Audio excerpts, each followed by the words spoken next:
Oi, pessoal, sejam bem-vindos. Hoje a live vai estar sensacional. Vocês vão adorar. Esperar a Ana entrar.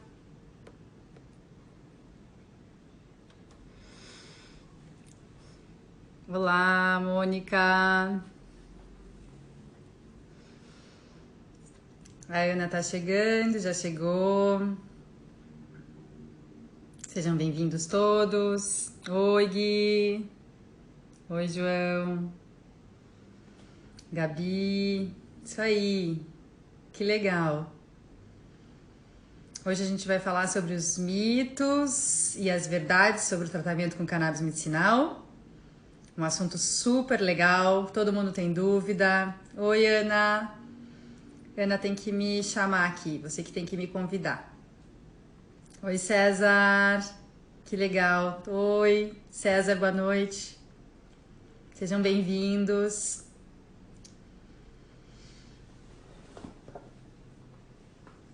Esperar a Ana. Ela já entrou e ela vai só me chamar, que ela precisa me convidar.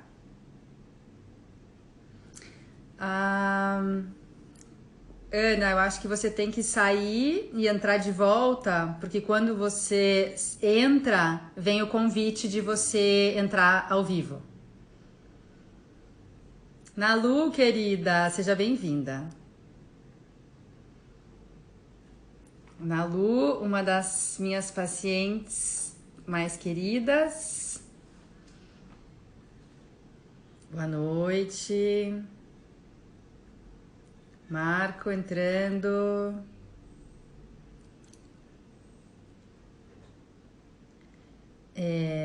Vamos aqui, isso aí.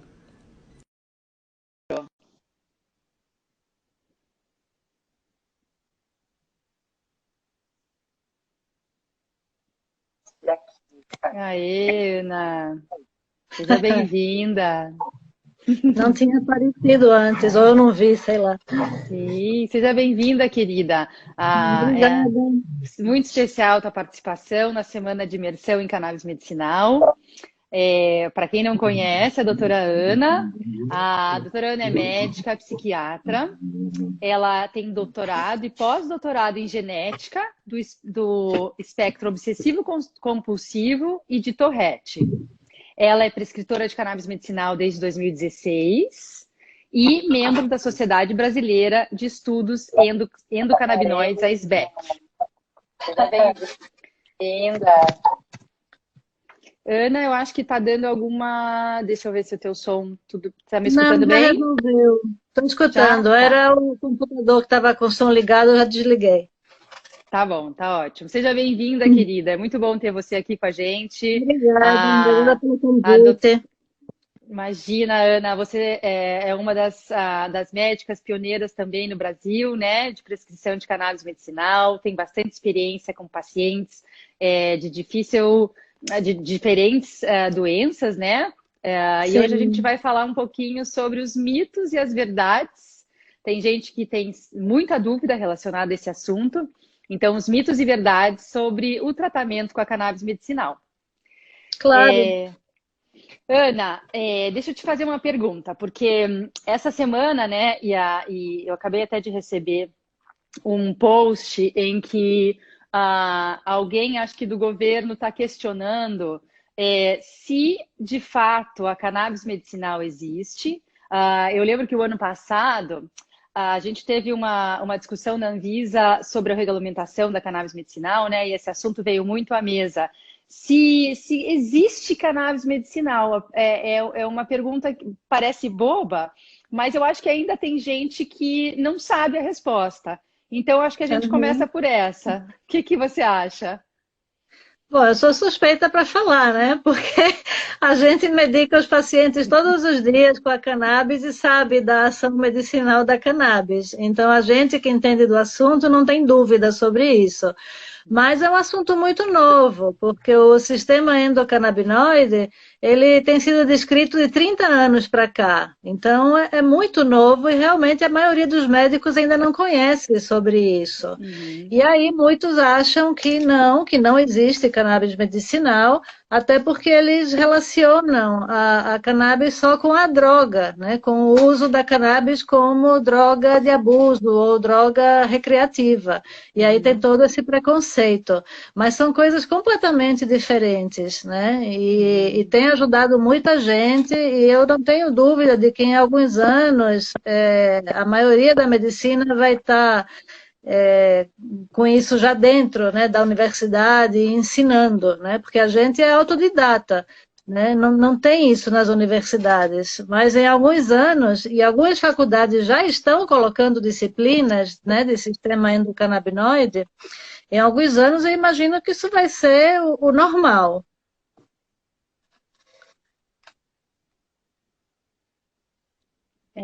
Eu perdi o finalzinho do que você falou, Ana. Ah, deve ter falhado. Estou falando que Falhou, em é. alguns anos, eu imagino que vai ser normal a disciplina, né, da cannabis, do sistema endocannabinoide e a utilização médica da cannabis vai ser muito Uhum. mais reconhecida e conhecida, né, porque hoje em Uhum. dia a maioria desconhece os efeitos benéficos da cannabis. Isso. Sabe que uma vez eu estava conversando com o Ethan Russo. Para quem não conhece, o Ethan Russo é um neurologista que também estuda muito botânica e um dos pioneiros aí no estudo também da cannabis medicinal. E ele falou assim para mim: é uma, é uma injustiça, na verdade, ao sistema endocannabinoide não ser ensinados nas universidades, porque o único medicamento até hoje que é reconhecido como medicamento para o sistema endocannabinoide seria a cannabis medicinal. E por preconceito a isso, também uma das barreiras da gente não estudar o sistema é porque o medicamento seria cannabis e até ontem não existia o medicamento, né? Eu acho que também essa mudança da visão do médico em relação ao tratamento chega junto do medicamento chegando na farmácia e agora a gente tem a opção de prescrever ele né, da forma normal de qualquer medicamento Sim, e o médico ele é obrigado agora a estudar, né? claro. Não, e os resultados são incríveis, né? Eu tenho dado cursos, tenho vários grupos de alunos, de médicos alunos que estão aprendendo a fazer uso. E hoje mesmo, uma médica que prescreveu para o pai com Parkinson me falou: olha, faz 2 dias que a gente começou a dar o óleo e ele já está muito melhor. Os tremores pararam, ele não sorria mais, está sorrindo. Está dormindo melhor, assim, ela estava impressionada como poderia haver um efeito tão bom em 2 dias, né? E É realmente inacreditável. tem se visto isso, né? Uma resposta boa e rápida, né? Mas Ah, ainda assim, o mainstream diz que não tem evidência científica, né? Que não dá para uhum, prescrever, só autoriza o uso compassivo. Então é complicado ainda. uhum, uhum. E olha só, a, eu acabei de receber bom, eu vou seguir a sequência aqui, depois eu comento que vai chegar esse momento. A segunda pergunta, então, Ana, seria assim: tudo é maconha? As pessoas têm dúvidas em relação ao que é medicinal, o que é recreativo, o que é o universo adulto. Como é que funciona isso para você? O que você acha? Bom, a cannabis é uma só, né? Então a gente tem a cannabis, que é uma planta, e essa planta tem muitas variedades. E a gente vai ter espécies de cannabis que tem muito canabidiol e pouco THC, e vai ter outras espécies de cannabis que vai ter muito THC e pouco canabidiol. Como o THC é a substância que dá o barato, né, que dá toda essa sensação euforizante, né, relaxante, psicoativa, é esse tipo de variedade que é usado como droga de abuso ou recreativa ou uso adulto, né, como alguns preferem chamar, né? Só Uhum, que a cannabis medicinal, ela envolve não só o THC também é medicinal, tem propriedades medicinais importantes, mas a planta da cannabis tem mais de 100 canabinoides, né, com efeitos terapêuticos, né? Então tem o canabidiol, tem o canabicromeno, o canabinol, né? E muitos outros que têm efeito terapêutico. Então, quando a gente fala de cannabis medicinal, vai depender da doença que o paciente tem e do que você está querendo tratar, né? E aí você vai escolher, né, um produto com mais CBD, mais THC, enfim, dependendo do objetivo que você quer. Então é uma coisa muito mais complexa, né? Não é só essa divisão de THC e CBD, né? Ou de droga recreativa e cannabis medicinal, né? É bem mais complexo que isso. E se você notar, né, não sei como é que é a tua experiência, mas tem alguns artigos, inclusive, que comentam isso, que muitos pacientes que fazem uso recreativo, na verdade, fazem uso medicinal, mas se consideram recreativo porque até um pouco tempo atrás não existia o uso medicinal, né? Não se falava sobre isso. Então, o paciente entende que aquele uso para diminuir a ansiedade, ou para dormir melhor, ou para falar em público, ou qualquer que seja o benefício, né, terapêutico da substância para ele, mas ainda existem pessoas que entendem que aquilo é um uso social, recreativo, né? Isso acontece muito. Porque depende de como você usa, né? Se você usa para se reunir com seus amigos, conversar, se divertir, isso é um uso recreativo.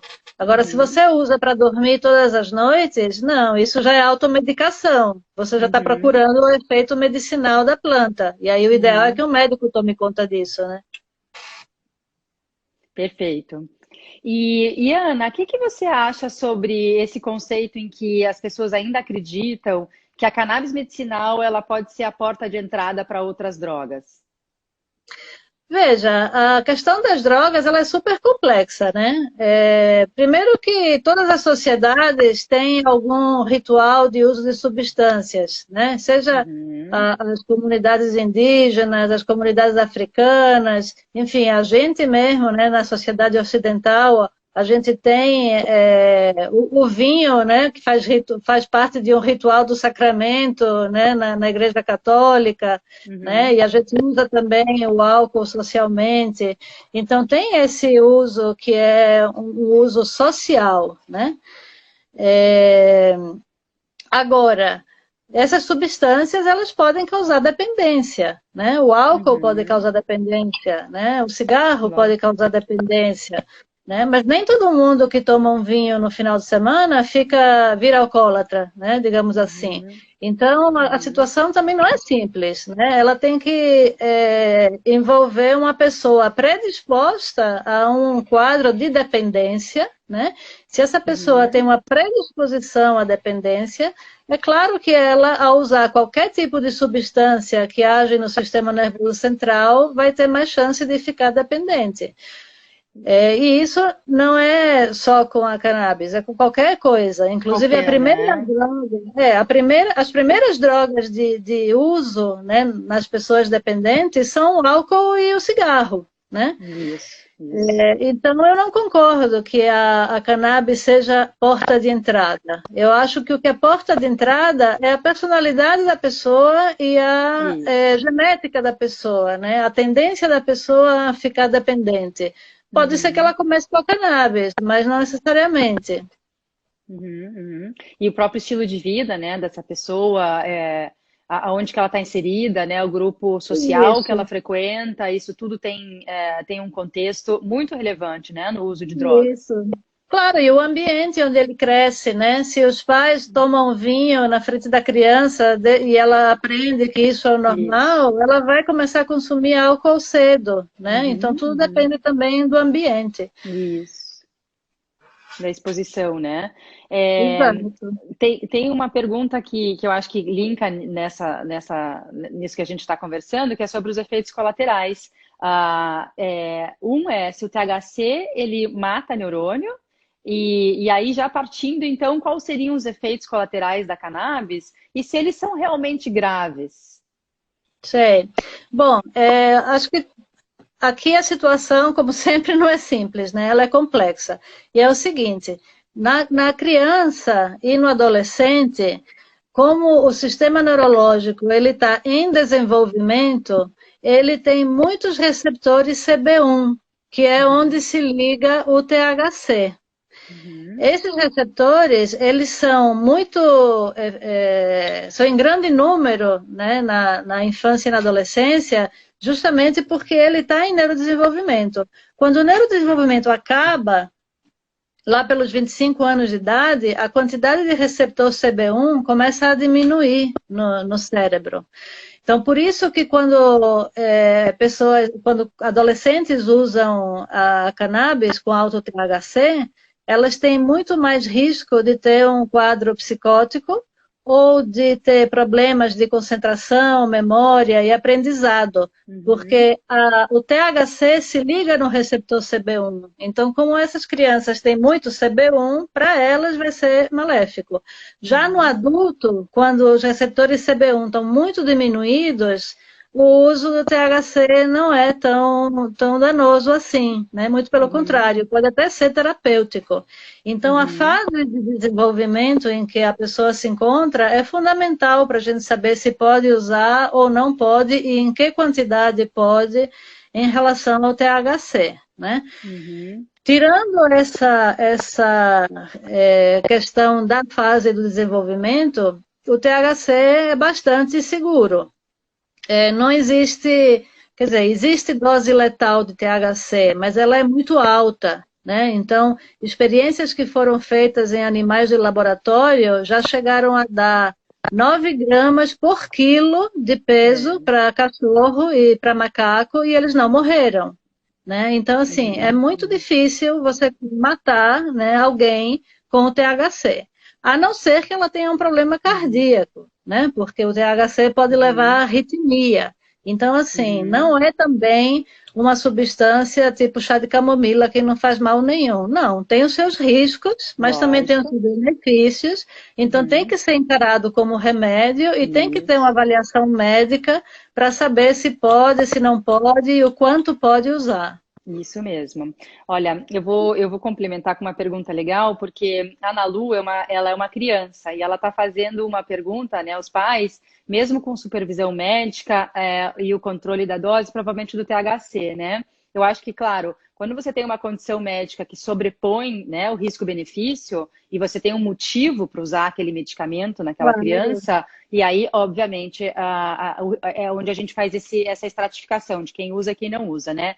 Então, quando a gente fala em população geral, em adolescentes e crianças e até gestantes, a gente está falando de população que não tem doença. A gente está falando da população geral, né? Claro que eu tenho pacientes, por exemplo, que são crianças e que estão em tratamento oncológico, em que os pais pediram para usar o THC, por exemplo, para controle da náusea e do vômito, porque a criança não ia para a escola, ela começou a entrar em inanição, e não come, não come, não come. E quando entrou o THC, a criança começa a comer, começa a ir para a escola e passa por esse processo muito melhor, né? Quando eu fui para Israel, eu fui na enfermaria de um hospital e eles fizeram um estudo lá onde eles tiveram que parar o estudo na metade porque eles dividiram a enfermaria oncológica em duas partes. As crianças que usavam THC e as crianças que não usavam THC, né, gente, em gotinha, obviamente. E aí eles tiveram que parar o estudo no meio porque era tão óbvio a ala das crianças que usava THC que não fez sentido terminar o estudo e deixar as outras crianças sem o benefício do tratamento. Tamanho foi o resultado. Foi para todo mundo e não foi feito o estudo, entendeu? E outra coisa importante é que quando você dá o canabidiol junto com o THC, você protege contra os efeitos maléficos do THC. Então, é possível tratar criança e adolescente com THC dando o canabidiol junto. Isso, exatamente, né? Para quem não sabe, o canabidiol acaba modulando os efeitos do THC e tirando, né, reduzindo, na verdade, os efeitos colaterais mais negativos em que a gente às vezes não quer no meio do tratamento, né? Porque não só crianças, a gente está falando de adultos, às vezes que o adulto precisa trabalhar, ele precisa pensar, ele precisa estar convivendo com os filhos, ele não quer estar sobre o efeito da substância em termos de alteração da percepção da realidade, ou o barato, né? Que é o leigo fala, né? tem gente que precisa fazer uso da cannabis, mas ela não quer o barato da cannabis, né? Que Claro, normalmente o claro. medicinal é isso, né? O medicinal não quer o efeito. Lógico, você tem que usar de dia, você precisa trabalhar, tem que se concentrar, ninguém quer ficar, né, Dirigir. Isso, exatamente, exatamente. E aí, então, essa talvez seja uma das perguntas, porque as pessoas entendem que o canabidiol, pelo fato dele não dar barato, ele é a substância medicinal, e o THC, pelo fato de dar barato, ele não é medicinal e é perigoso, ruim. enfim, pode matar neurônio, né? Exato. Não, não, então, como eu falei, né, são vários canabinoides que são terapêuticos, né, e cabe ao médico saber que produto usar, em que quantidade, dependendo do objetivo que se tem. E ainda tem a Uhum. questão dos terpenos, né, que também são Isso. terapêuticos, e você pode escolher produto dependendo do perfil de terpeno. Então, é uma ciência fantástica, na realidade, né, tem Uhum. muitas É utilidades. fantástico. Sim. E assim, como existem muitas espécies também, né, muitas cepas de cannabis, nem sempre a pessoa acerta de primeira. Muitas vezes tem Isso. que tentar um, dois ou três produtos até acertar, né? O Isso. tipo de Isso. cannabis, a dose também é individual. É uma medicina muito Isso. personalizada, né? Não é, Sim. coisa de protocolo, né? Não É. é simples. Isso, eu vi que teve alguém que perguntou bem no início, que falou que tratou, eu só não vou lembrar exatamente, mas eu acho que era depressão ou ansiedade com canabidiol e não funcionou. É muito comum não funcionar, às vezes, na primeira vez, e ter que trocar o produto, trocar a cepa, trocar ou a dosagem, né?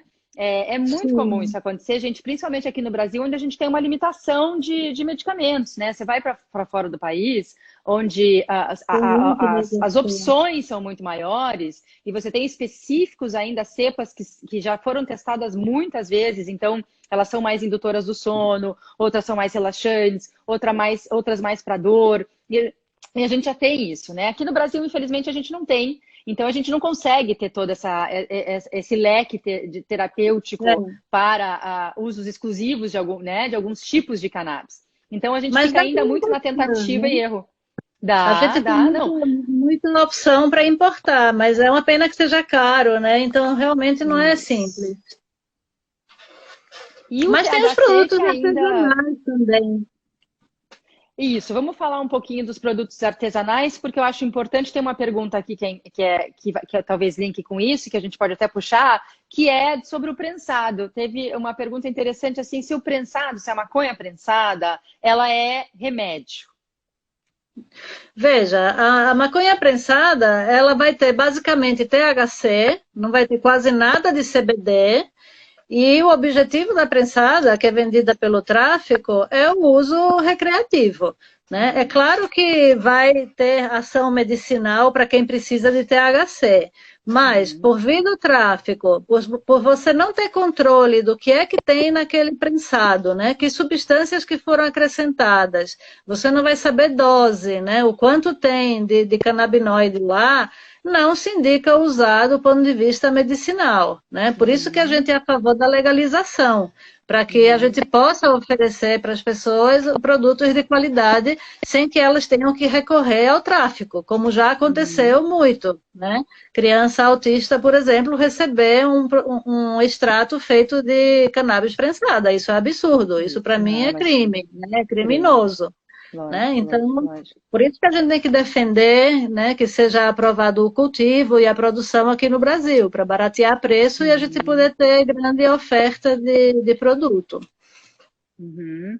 Teve uma mãe que perguntou: meu filho autista de 4 anos faz uso da Charlotte Web e ela ficou preocupada em relação ao que a gente falou sobre os efeitos colaterais. Só elucidando, nós falamos sobre o THC, não sobre o CBD, né? Principalmente em altas dosagens e uso crônico, viu, gente? Então vamos só entender. A Charlotte Web é um dos medicamentos com altos canabidiol, né? CBD feito de hemp. Então, a proporção de THC desse medicamento é baixa, e essa proporção baixa, a gente não está falando sobre isso, a gente está falando de proporções altas de uso crônico, tá? Então, quem faz uso de extratos ricos em canabidiol, não é isso que a gente está falando, não são esses os efeitos colaterais, né? Ana, o que você vê de efeito colateral, principalmente com o canabidiol?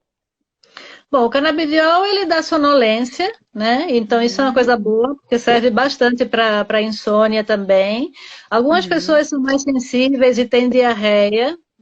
Isso é uma uhum, coisa que pode acontecer, mas também não é uhum, difícil de corrigir. Você pode melhorar uhum, a dieta, usar probiótico, né, uhum. enzima digestiva, enfim, tem várias coisas que você tem que fazer. Baixa pressão, isso é importante, né? Então, pessoas Desculpa, que fala de usam, novo. Fala. né, baixa a pressão, Sim, sim, sim. Quem né? tem queda é muito importante. Isso sabe que é um dos efeitos colaterais que poucas pessoas falam, e eu já vi pessoas caírem na minha frente de queda de pressão, principalmente pelo THC, né, gente? O canabidiol, eu nunca experimentei ninguém com canabidiol, um efeito colateral tão pronunciado como queda de pressão.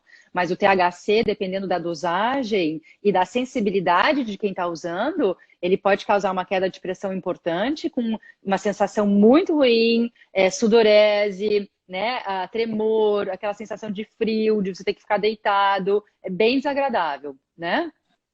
Não, e além dele próprio baixar a pressão, ele potencializa a ação de antipertensivos. Então, pessoas Uhum, que têm pressão alta e usam remédios para baixar a pressão vão ter esse efeito potencializado e vão ter que baixar a dose do antipertensivo. Por isso uhum, que é uhum. importante a gente falar que não é simples, não é como dizer tome um chá de camomila, que é uma coisa que você pode Isso, comprar ali e tomar sozinho. Você tem que ter um médico que isso. avalie o quadro, veja quais são as medicações em uso, verifique a Uhum, interação medicamentosa, né? Porque uhum, aí você uhum. pode ter um problema e não é a cannabis, né? Pode ser É. a outra medicação que você está usando. E você sabe que normalmente, né, quando acontece uma interação medicamentosa, alguma coisa em que, obviamente, depende do caso, mas muitas vezes eu diminuo a medicação e não a cannabis, né? Exato, é isso que a gente tem que fazer. Esse é o caminho. Isso, Né? isso, Por isso isso. que também é uma medicina muito personalizada, né? Você precisa ver tudo que a pessoa toma, Uhum, semana a uhum, semana você tem que verificar efeito uhum. colateral para poder, né, ajustar a dose. Então Isso, dá isso. trabalho. Deixa a Ana voltar. Ficou mudo? Ficou, mas eu não perdi, pelo menos eu não perdi a tua palavrinha final. Ficou mudo só na horinha em que você parou mesmo. Tá. É, é, uma pergunta bastante importante é se a gente pode morrer de overdose com a cannabis medicinal. Você falou rapidinho da dose letal. Então a gente já respondeu, né? Da overdose, É não, né, muito gente? A dose difícil. letal é quase impossível. E eu acho que também tem uma relação com os receptores, né? Endocannabinoides, em determinados locais do nosso cérebro, em que eles têm muito pouco receptor na área que controla a frequência cardíaca e a respiração. Né? Então, um dos Sim, efeitos colaterais pode ser uma taquicardia transitória, né? Pode fazer isso, mas não para o coração, né? Então, é importante que as pessoas saibam disso, né? Mesmo, sim. mesmo A em não ser que a conjunto. pessoa tenha uma arritmia E cardíaca, né? sim, Se a pessoa lógico. tem arritmia cardíaca prévia, ela pode ter problemas, né? Uhum, uhum, uhum. Mas ela Sim, importante, sozinha, sem né? interação medicamentosa, raramente vai dar problema. A questão é que as pessoas se Uhum. automedicam e também usam medicações para outras doenças, e isso tem que ser levado em consideração. Né? Então, embora não Uhum. exista assim a chance da pessoa morrer de cannabis medicinal, se ela toma isso com um monte de outros remédios, ela pode ter uma pressão tão baixa e pode realmente morrer, né? Mas Uhum, aí não é uhum, exatamente a cannabis em si, né? É ela uhum. com os outros. Sim, sim. E uma das perguntas era essa, se pode ser usada com outros medicamentos. Acho que você já respondeu, né? Pode ser Pode, usada. pode.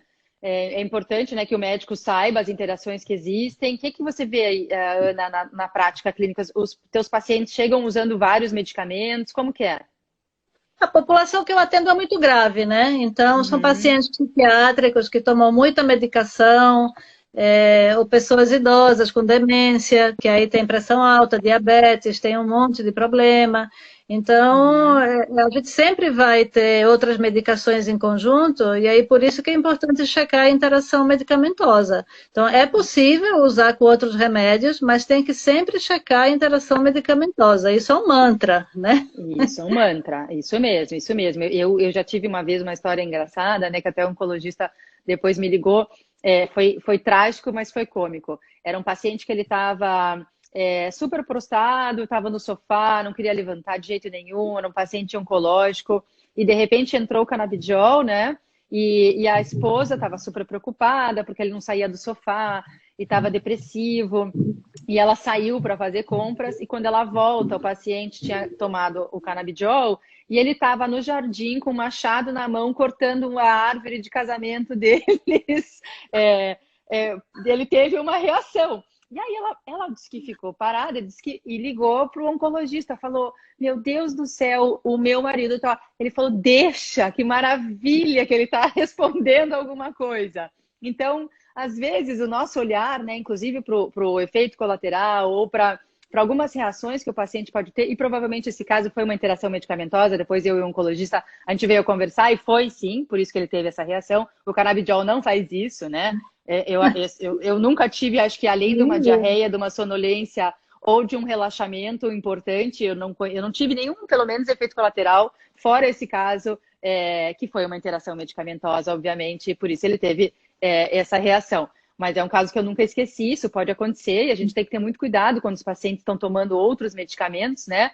Você falou dos teus, os meus pacientes, às vezes, chegam tomando 14, 15 medicamentos, né, gente? Então, a gente tem que entender que num contexto, né, 15 medicamentos, para começar, imagina você ter uma prescrição de 15 medicamentos, né? Isso é comum, isso não é incomum. E imaginar que tudo aquilo está funcionando, né? Então, a primeira pergunta, será que esse organismo tem a capacidade de aguentar tudo isso? De fato, alguma coisa, né, tá funcionando aqui dentro, né? Numa prescrição de 15 medicamentos. Aí a cannabis é o 16º, e o que a gente está esperando de resposta nisso, né? Então, essa avaliação ela é muito criteriosa, porque quando os pacientes chegam no consultório, né, Ana, não sei como é que é para você, mas a cannabis é a última chance, ela é a última aposta. E aí existe todo um contexto metabólico que o paciente também está vivendo, em que nesse metabolismo, daquele jeito, é muito difícil alguma coisa de fato ter um benefício a longo prazo, né? A gente tem que mexer nesse metabolismo, a gente precisa ir a mais, né? E às vezes tirar um pouco de medicamento. Como que é isso para você? Eu faço isso, né? Eu tento. Tem um problema muito grande aqui no Brasil, é que há uma dificuldade dos médicos trabalharem em equipe, né? Trabalharem em conjunto. Né? E aí o que acontece muitas vezes é que um paciente ele tem, sei lá, 6, 7 médicos. Então ele vai ter o endócrino, o cardio, né? O clínico geral, o otorrino, o psiquiatra, né? E aí fica uma salada, cada um fazendo a sua parte e ninguém olha o fala, tudo. Né? Não se fala. E até se ofende, né? Se você quer conversar. Isso, Então, isso é muito difícil. E aí, um dos hábitos que eu tenho é tentar justamente fazer essa integração, né? De ver o organismo como um todo, porque é impossível você entrar com a cannabis sem você olhar todo o resto, né? Então, eu sempre aviso para o paciente, a gente vai ter que conversar com o seu cardiologista, porque pode ser que precise baixar a dose do antihipertensivo, a gente vai precisar falar com o fulano, porque pode ser que tenha que abaixar o remédio da próstata, né? E assim por diante, né? Então, não tem jeito. Se a gente quer tratar a pessoa como um todo, a gente tem que olhar o todo e vai ter que entrar em acordo com os outros médicos, né? Por isso é importante a gente divulgar a informação e os médicos entenderem um pouco mais da cannabis, porque isso vai ser cada vez mais comum. Isso, e aí vai exigir que o médico acabe entendendo mais de fisiologia, né, para que todos nós possamos conversar, né, e melhorar a condição de vida daquele paciente, que é o nosso objetivo principal, né? Não é só prescrever o canabidiol, tchau, te vejo daqui a 30 dias, 40 dias, e vai lá ver o que acontece, né? Isso é gravíssimo, assim. Eu vejo muita gente falando sobre cannabis é uma planta milenar, é 2.500 antes de Cristo, então vai lá, começa com uma gota, vai a cada 3 dias, 3 gotinhas, e vamos ver o que acontece. Eu tenho um pouco de receio desse tipo de situação, porque isso não é fazer medicina, né? A gente tem que olhar por inteiro o paciente, né? Tudo que está acontecendo com ele, né? Claro, e fazer os ajustes, né? Não funciona como um alopático, que você fala, toma aí e volta daqui a 3 meses, não é assim? Uhum. E Ana, você falou brevemente, a gente falou sobre dependência, quando você falou sobre o vinho, da criança estar mais exposta, etc. Como é que você vê a questão da dependência mesmo ao THC? Como é que é isso no teu consultório? Como é que é a tua prática, a tua experiência nisso? Eu não trato dependência química, né? Uhum, Então, os pacientes que têm dependência eu acabo encaminhando para quem trabalha com isso. O THC uhum, ele pode causar dependência, porque a exposição ao THC faz com que o cérebro diminua a quantidade de receptor CB1 e aí ele deixa de fazer efeito. Então, é uhum, comum você ter que fazer feriado, né? Então, muitas vezes, isso acontece com o THC, não com CBD. uhum, uhum, Então, uhum. se você usa um produto com THC, é possível que perca o efeito, e aí você tem que tirar o THC durante um tempo, em geral uma semana é suficiente, o cérebro vai Uhum. sentir falta daquela substância, começa a aparecer mais CB1, dizendo, pelo amor de Deus, cadê você? Volta aqui. Uhum, E aí você uhum. dá a medicação e aí volta a fazer efeito, né? E isso é Isso, uma coisa que não é exatamente dependência, mas é o que a gente chama de tolerância, né? Então isso, você isso, isso. precisa de cada vez doses maiores para poder fazer efeito e às vezes você tem que tirar ela completamente para dar um reboot aí, né? O washout, No né? sistema. É. Sim, sim. Você sabe que eu já tive alguns casos de pacientes também oncológicos, isso mais lá no início, quando eles chegavam querendo fazer aquelas altas dosagens por conta do talvez um efeito antitumoral, então queriam fazer longos períodos com altas dosagens de THC, e eu percebi assim que os efeitos colaterais mais importantes quando você faz uso prolongado e você não faz esse washout é exatamente o contrário dos efeitos benéficos. Então, a insônia, a falta de fome, a irritabilidade, ou até a sensação de estar sendo perseguido, uma própria psicose, né? Porque eu acho legal a gente falar sobre isso. Tem uma questão importante que é sobre a esquizofrenia, né? Muita gente tem Sim. dúvida em relação a isso. Esquizofrenia é diferente de psicose. E, Ana, como é que você vê essa questão? As pessoas têm medo e elas acham que o THC pode causar esquizofrenia.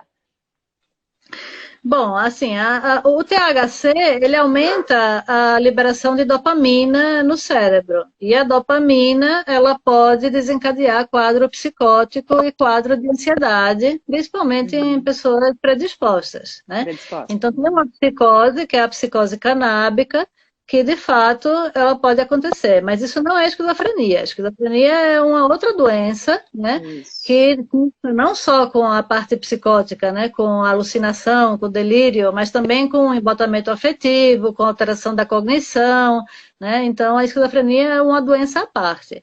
Pessoas que Uhum. têm predisposição para a esquizofrenia, de fato, podem desencadear o primeiro surto com o uso da cannabis, né? Uhum. E isso é um problema. Então, se você tem esquizofrênico na sua família, é melhor ficar Uhum. longe de cannabis, ou se Uhum. for usar, usar junto com o canabidiol, porque o Isso. canabidiol protege, né? Isso. Lembrando que o canabidiol pode ser tratamento para esquizofrenia, né? Sim, o canabidiol ele tem ação antipsicótica, então ele é um Uhum. tratamento para esquizofrenia, e a Uhum. situação é tão complicada que existem casos, já existe relato, né, artigo publicado de THC como tratamento de De esquizofrenia, esquizofrenia, né? né? Já vi. Então, sim, Uhum. é Uhum. uma coisa que ainda está em estudo, né? A gente não tem ainda uma resposta 100% correta sobre isso. Então, Uhum. na chance de esquizofrenia, é melhor evitar o THC, né? E se Sim. tiver que usar, usar junto com o CBD. Uhum, perfeito, perfeito. E no caso das crianças, porque existe muita dúvida, eu percebo, Ana, que os pais ou a própria, né, a população em geral, quando a gente fala de criança, como é que as crianças usam a cannabis? Uma vez uma mãe perguntou, mas meu filho vai ter que fumar maconha? Isso é assim que funciona com criança, né? Eu acho que é legal Não. a gente falar sobre isso, porque é um universo tão importante, né, que tem tanto benefício às crianças. Como é que utiliza a cannabis em criança, Ana? Veja, primeiro que assim, fumar a cannabis a gente não recomenda para ninguém, nem para criança nem para adulto, porque a fumaça em si, ela já é deletéria, né? Os produtos de Uhum, combustão que tem na fumaça prejudicam o pulmão, né? Causam alergias, bronquite, enfisema e tal, né? Então, uhum, assim, uhum, fumar uhum, não. Tem o uso vaporizado. O uso uhum, vaporizado ele pode ser usado, né, quando a gente tem essa indicação. Na uhum, criança, a gente vai usar principalmente em gotas, né, ou seja, uhum, é uma via oral, sublingual, se ela já tiver cognição suficiente para manter debaixo da língua, né, o óleo. uhum, Né, se for muito uhum, pequena, não vai poder, e aí a gente uhum. tem outras opções, como por exemplo o supositório, né? Inclusive, o supositório é a melhor forma de aplicação, porque você tem a maior biodisponibilidade de produto. Né? Quando você usa a cannabis em supositório, você absorve 100% da cannabis. Quando você engole uma cápsula de cannabis, você só aproveita 7%. Porque ela tem Então, que passar pelo fígado, né? porque você engole, você tem que absorver, aí depois passa no fígado, né? Então, a biodisponibilidade ela é muito menor pela via oral. Então, a Uhum, via uhum, vaporizada, como vai direto para o pulmão, ela já é um pouco melhor, mas a melhor uhum, via para aproveitamento é a via retal, né? Isso é uhum, uhum. engraçado, mas é assim. É, a gente tem na porção final do reto, né? A gente tem menos artérias e veias que poderiam levar, né, o sangue venoso, né, na verdade, para o fígado, né? E aí não acontece a metabolização, o medicamento cairia na corrente sanguínea, né, sem ser metabolizado. Então, o THC, para quem não sabe, gente, o THC, né, quando ele passa pelo fígado, isso é importante a gente falar, porque tem muita gente, e está muito na moda, os edibles ou fazer comidinhas e colocar o THC dentro. E é muito diferente quando você tem o efeito do vaporizador, o efeito inalatório do THC, de quando você faz a ingestão oral do THC, né? A ingestão oral, quando você engole o THC, ele tem que passar pelo fígado e ele é metabolizado, ele vira uma outra substância, ele não é mais o Delta 9, né? Ele vira o Delta 11. E o Delta 11, que é o 11, ele é 4 vezes talvez mais psicoativo do que o Delta 9, do que o 9, né? Então as pessoas podem sofrer ainda efeitos colaterais mais severos, dependendo da dosagem, da quantidade que elas ingerem de THC, e efeitos colaterais negativos, e não são gostosos esses efeitos colaterais, não são prazerosos, do que da forma vaporizada. É importante saber isso. Sim. E aí também tem toda a É, questão das formas ácidas, né? Os óleos isso, artesanais, ou crus, né? Que tem os canabinoides na forma ácida, eles têm também ação THCA, terapêutica, né? É que é o THCA, o isso, CBDA, eles também têm ação muito terapêutica, né? E aí isso a gente não anti-inflamatória. tem muito nos importados. Então esse é mais um Isso. motivo para a gente defender o cultivo aqui no Brasil. Uhum, perfeito, né? Em questão do preço, tem muita gente agora que está reclamando com toda razão, né, do primeiro medicamento que a gente vai ter na farmácia, que é um produto de canabidiol isolado, né? E que está chegando aí a um preço R$ 2.500, né? O É, frasco, R$ 2.000, dois R$ 2.000. mil reais.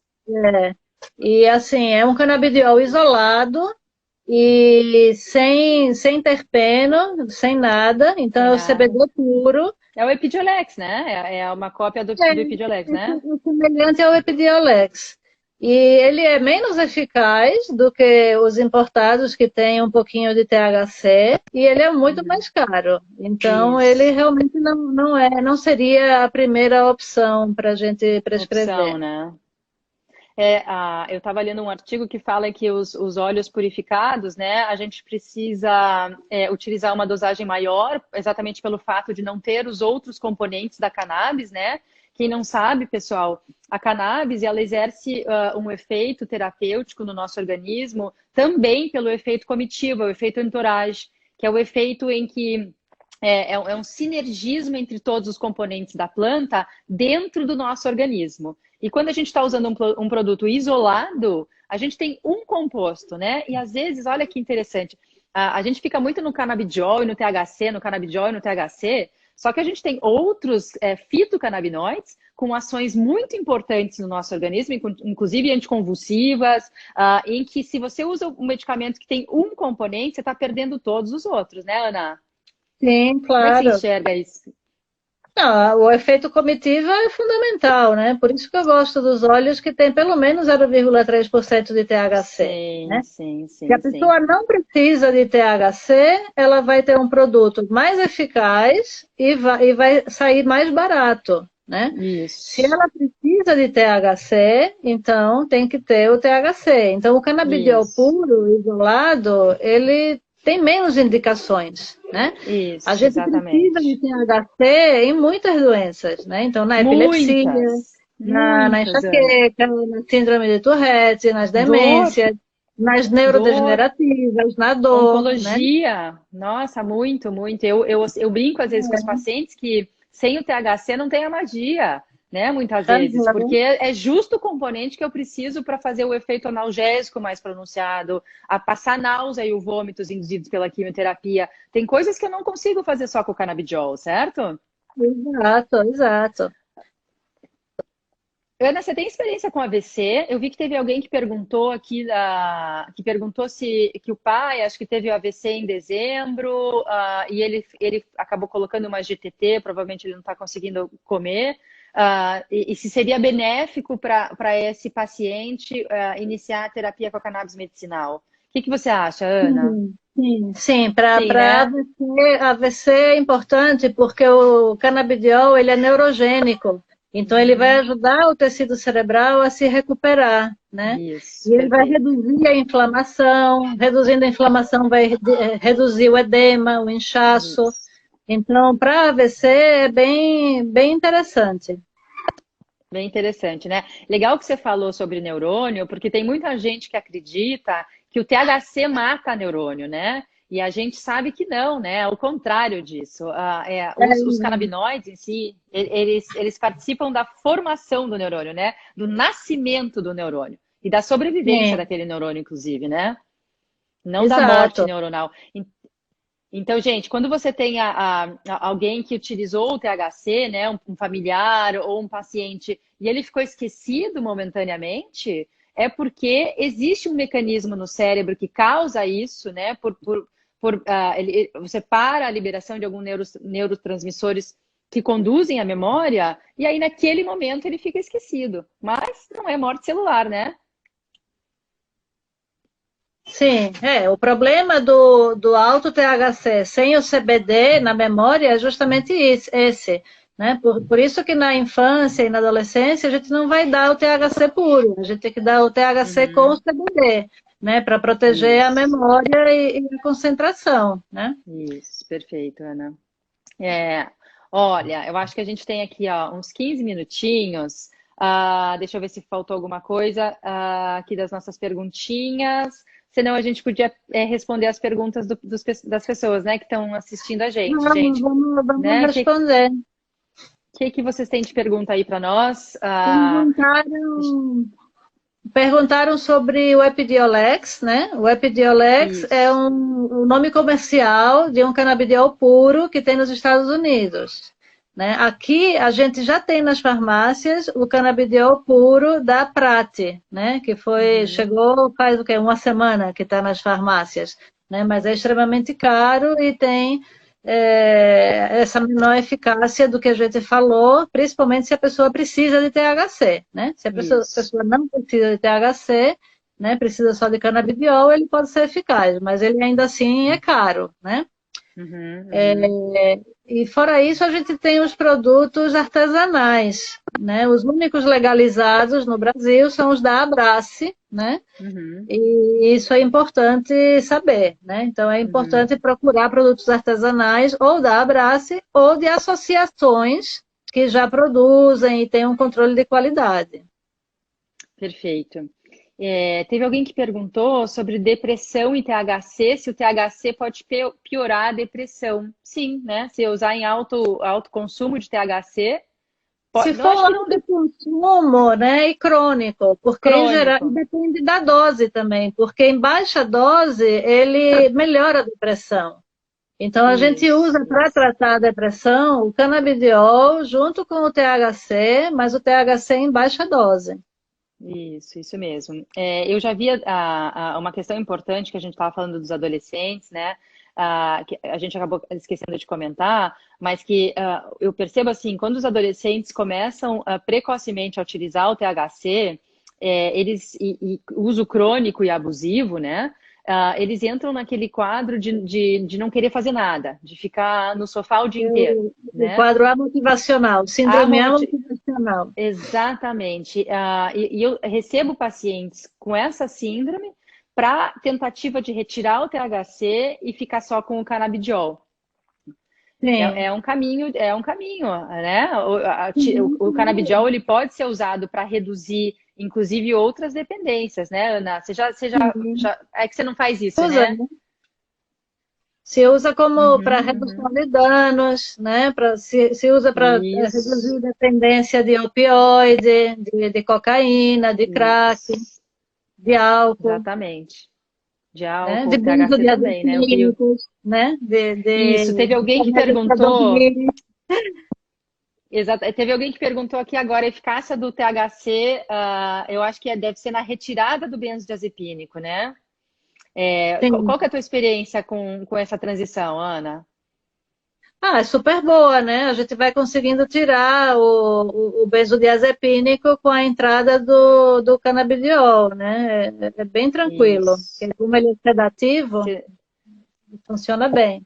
Você sabe que eu já tive pacientes que principalmente esses pacientes que têm uma prescrição robusta, né, grande, tomam muitos medicamentos e eles começam a desmamar esses medicamentos, eles ficam muito ansiosos nesse início, muito ansiosos. E eu tenho pacientes que me relataram que nesse momento do tratamento, né, de você desmamar medicamentos que interagem com o sistema nervoso central, principalmente tomando assim há 10 anos, há 5 anos esses medicamentos, eles ficam inseguros e ansiosos. E eu tenho relato de pacientes que usaram a vaporização, mas não a vaporização de você precisar fumar ou vaporizar uma quantidade excessiva. Muito pouco, às vezes 3 puffs, né, no vaporizador, reduzindo a ansiedade para poder Sim, desmamar os medicamentos de uma forma mais orgânica, menos traumática, menos dolorosa, sim. né? Ah, e essa redução tem que ser lenta, né? A gente tem que Isso, considerar que isso, as pessoas usam as medicações durante anos. Então, o isso. tempo que leva para fazer uma neuroadaptação, né, cerebral, ele é lento, não é rápido. Sim, isso mesmo, isso mesmo. Ana, você tem muito paciente que desmama benzodiazepínico com cannabis? Sim, sim, tenho. Sim, sim. Sim. Eu também. É muito interessante é difícil, né, de tirar. É. Os pacientes sofrem um pouco, mas vai muito bem, né? Não, e é muito melhor, né, para a memória, porque o canabidiol melhora a Nossa, memória e o benzodiazepínico piora a memória. Então, é isso, só ganho, isso. né? Só ganho, só ganho. O pessoal aqui, deixa eu ver se tem mais alguma coisa interessante para a gente responder. Gente, uma questão interessante, é verdade, do vaporizador e do cigarro, né? Eu acho que a gente fala Não. muito sobre isso, exatamente, fumar ou vaporizar, né? A gente chega muita gente no meu consultório, eu não sei como é que é no teu, mas fumando cannabis, fumando Ah, sim, é bem a comum. longa data, né? Isso, e nem sabe que existe o vaporizador, nunca ouviu falar em vaporizador. Você sabe que eu faço um survey antes do paciente chegar na minha sala e eu pergunto se ele já ouviu falar sobre vaporizadores. Uhum. 90% das pessoas não conhecem os vaporizadores. E a redução é tão importante do dano, né, Ana? Sim, sim, eu acho ótimo o vaporizador, principalmente aqueles que regulam a temperatura, porque aí Isso, você, os sabendo o bons. produto que você tem, você pode regular a temperatura de queima para aproveitar a ação terapêutica dos terpenos também, né? Então Isso, isso é bem exatamente. interessante. Tem várias Você pessoas tem. perguntando. Oi. Não, pode falar.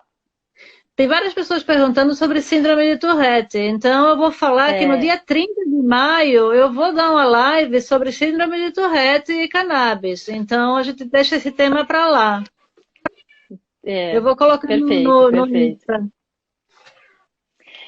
Eu ia fazer um complemento quando você falou do Tourette, sobre os vaporizadores, porque você falou uma coisa tão interessante, né? E a maioria das pessoas, quando elas procuram vaporizar, elas querem colocar já na temperatura mais elevada para ter o benefício do THC e esquece, né, que a cannabis tem mais de 120, mais os terpenos, etc. E que quanto menor a temperatura e você conseguir ir aumentando ela aos poucos, você tem acesso a esse perfil todo. Aham. Terpenos são maravilhosos, né? Então você tem Maravilhoso. terpenos com ação antidepressiva, como o limoneno, né? Ação calmante, como, né, o linalol, né? Então você, sabendo o efeito que você quer, você tem que procurar lá qual é o terpeno que tem na sua cannabis e regular o aparelho, né? É Isso, bem interessante. exatamente. É muito interessante. Que legal. Ana, eu fiquei muito feliz. A gente tem mais 5 minutinhos aí. Eu quero te agradecer muito por ter aceito o convite. Eu admiro muito o seu trabalho. Você é uma médica excepcional. É uma grande amiga, inclusive, que eu quero ter para sempre. E que lógico, são tão poucos os profissionais hoje que são bons de fato, que estão fazendo isso de verdade, né? Que sabem do assunto, e que podem compartilhar essas experiências que são fantásticas. Parabéns Eu pelo te teu agradeço o trabalho. convite, né? Você também, né? Uma pioneira e está ajudando muito na divulgação. Eu acho que a gente tem um papel importante, né, no contexto do Brasil mesmo, de desmistificar a cannabis, né, de trazer a verdade para a mesa, né? Assim, as pessoas têm muito medo sobre efeitos colaterais e sobre isso e sobre aquilo, mas a gente tem que lembrar que os medicamentos todos que tem, né, que a gente tem Sim. opção de prescrever têm efeitos colaterais. Então, Claro, a aspirina tem efeito colateral, né? E para as pessoas que não exatamente. sabem, a aspirina, ela vem de uma casca de uma árvore, Do né? salgueiro, né? Do salgueiro, Isso exato, né? mesmo. E aí as pessoas tomam aspirina e acham que é um remédio, né, sintético. Não, ele veio da casca de uma árvore, é natural também, né? E tem efeito Isso, colateral também, e também tem os isso, benefícios, né? Então isso. é importante desmistificar isso, né? De que a coisa, ou se é natural é boa, se não é natural é ruim. Não, não, Isso. né? Não, não, ao contrário, a nossa medicina, até muito pouco tempo atrás, era feita por plantas, né? Plantas e estilo de vida, Exato. até os medicamentos chegarem, a gente esquecer completamente esse universo e ficar só nos medicamentos, né? Esquecer o que existiu por talvez muito maior a nossa história, a fitoterapia na nossa história como humanidade, né? Civilização, do que com Sim, remédios produzidos pela indústria, né? exato. E é isso mesmo. Querida, muito obrigada. Então, eu acho que a gente pode Eu que finalizar. Gente, agradeço. quem tiver mais dúvidas, pode entrar no perfil da Ana. Ana, qual que é o nome do teu perfil? É o consultório, né? Consultório doutora Ana Uni. Pronto. Aí Gente, eu vou deixar. tem o site também, que é o www.anauni.com. Tem o Facebook, que também é Consultório Doutora Ana Uni. Então não é difícil achar, não. Procurando, me acham. Tá, perfeito. Eu vou deixar também disponível tudo isso, para que vocês possam encontrar a doutora Ana quando vocês quiserem e deixar as suas dúvidas, escreve para a gente. As lives vão continuar, né, Ana? De repente a gente se vê mais uma vez e aí Sim. vocês peçam para nós o que vocês precisam saber. E vai acabar agora, daqui a um minutinho, querida. Então, muito obrigada, muito boa noite para você.